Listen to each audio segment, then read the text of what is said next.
In The Music Man, the lovable charlatan, Professor Harold Hill, sings about his ideal woman. No wide-eyed, eager, wholesome, innocent Sunday school teacher for me, he declares. His match will not be naive or innocent or perfect. No, this woman has seen some things and made some mistakes. Hill prefers the messy, more complicated, and ultimately more interesting over the simple and pure. Hill is looking for a woman with a past. As he concludes, the sadder but wiser girl for me. He would have liked the people of Israel. This week's Parsha is Ki Tisa, which contains one of the most famous stories in the Israelites' sordid past, the creation of the golden calf. To refresh your memory, the Israelites grow tired of waiting for Moses, who disappeared 40 days ago, to have a chat with God on the top of Mount Sinai. The people panic without their leader, fearful they've been abandoned in the wilderness. Aaron helpfully suggests that they toss all of their jewelry into the fire to create an idol made of gold. Meanwhile, Moses, having just received the 10 Commandments, makes his way down the mountain only to see the people worshiping their new God in an ecstatic frenzy of shouting and dancing. In a rage, Moses hurls the 2 tablets to the ground, breaking them into pieces. Some angry words are exchanged, a fight ensues, a plague breaks out, and finally the people repent and Moses goes back to the top of the mountain to see whether God will forgive them. Moses returns to the people with a new set of tablets, literally a new slate on which the covenant of God and the Israelites is written. These tablets will be carried in the Ark of the Covenant, placed in the center of the camp every time the people make a stop on their very long journey through the wilderness. There's a wonderful midrash that teaches that the Israelites placed the broken tablets in the ark along with the new set.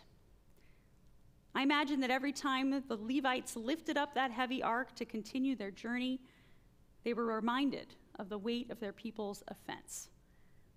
Every time Moses saw the Levites lift their burden, he was reminded of the great cost of his anger, however righteous. They could have left the broken tablets behind, left them on that mountain so they could pretend the shameful episode of the golden calf never happened. Instead, they literally carried their mistake with them. They carried their brokenness with them and made it part of their story. This portion reminds us that it is a very human impulse to try to fix things when they're broken and then to do our best to pretend the breach never occurred. Like a child who breaks a lamp and clumsily tries to glue it back together. No one here has ever done that. We do everything we can to ignore the mistake, hoping that no one else will notice what has happened. Some of us go even further, spending incredible amounts of energy trying to cover up or deny our imperfections and struggles. We post only the most flattering photos of ourselves online and share our children's most wonderful achievements in our holiday cards. Our dating profiles and resumes highlight all of our fabulous, mostly true attributes. This is all very natural human behavior, but there is a danger in it. In its worst form, we fool ourselves into thinking we are in fact perfect, and when faced with evidence to the contrary, we deny, accuse, and lash out at anyone who threatens our perfect image. But what if we carried our broken tablets along with our whole ones? What if instead of spending so much energy trying unsuccessfully to glue those broken tablets back together or burying them in the backyard, we just placed them next to our new set? What if we weren't so afraid to admit when we screw up? What if we could accept the flaws and vulnerabilities in ourselves and even reveal them to one another? We might find that, ironically, carrying those broken tablets with us would make our burdens lighter. Ignoring our own limitations, working too hard without rest, refusing to ask for help, denying our own needs because we think needing things makes us look weak, it comes with its own heavy price of diminished happiness or well-being. Pretending that everything is fine when it really and truly isn't is just plain exhausting. If we exchange the burden of a perfect image for the burden of brokenness, we might very well find that we have traded for a lighter load. We might also find that owning our brokenness makes our relationships with one another deeper and more authentic. When we share our vulnerabilities with others, we demonstrate a certain level of trust in them. We take a risk, hoping that even when they see the darker or messier sides of ourselves, they'll like us anyway. For some of us, this is a terrifying prospect. But we know that even though we might have a need to be seen as perfect, we have a deeper need to be seen for who we are. Another reason for carrying those broken tablets with us is this: without them, we cannot grow and change for the better. Without acknowledging and holding on to our broken tablets, we might even find ourselves breaking the next set and the one after that. This week, I was at a retreat with the CCAR's Ethics Committee, which is tasked with ensuring that Reform rabbis abide by our code of ethics. Part of the committee's work is to help rabbis who have violated the code to engage in a process of teshuvah, of repair and transformation. At our retreat, we discussed a book called Sorry, Sorry, Sorry by Marjorie Ingle and Susan McCarthy. The book is all about the art of the good apology and about our society's need to get better at making good apologies. In a nutshell, the book argues that the essence of a real apology is to name and own the offense we have committed, to express an understanding of why it was wrong and what its impact was, and to demonstrate why we won't commit the same misdeed again.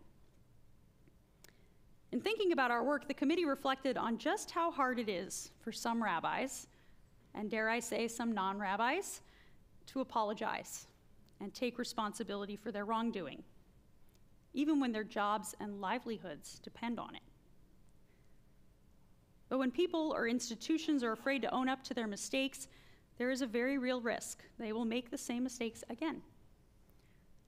Without carrying those broken tablets with us, there is no hope for teshuvah or tikkun, no hope for change or growth or repair. One final thing about those broken tablets. The other reason the Israelites carried them along with the whole ones is because the broken pieces were still holy, having been touched by the finger of God. As the Midrash teaches, Rabbi Alexandri said, "If a person uses broken vessels, it is considered an embarrassment. But God seeks out broken vessels for God's use. As it says, God is the healer of shattered hearts." Rabbi David Wolpe explains it this way: "Life breaks all of us," Hemingway famously said, "and most of us are strong in the broken places." The Midrash's wisdom is gentler and deeper. It is not out of strength, but genuine weakness that we reach toward God. And we end up not stronger, perhaps, but deeper, wiser, closer to the center of our own souls.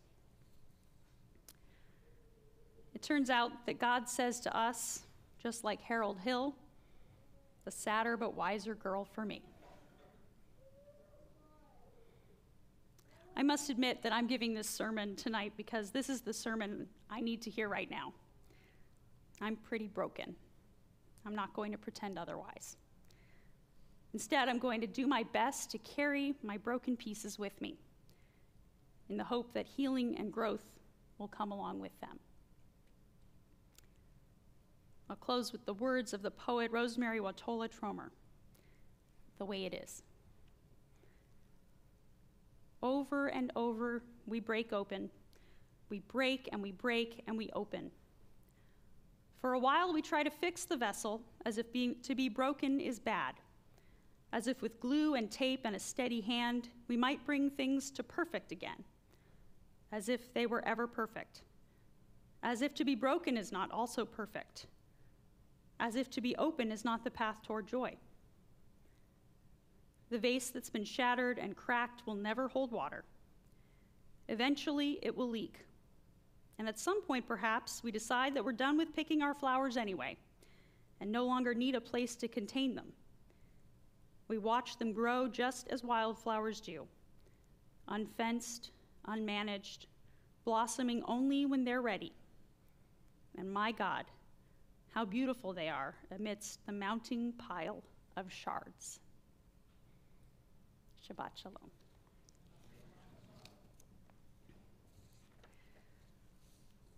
We turn now to our prayer.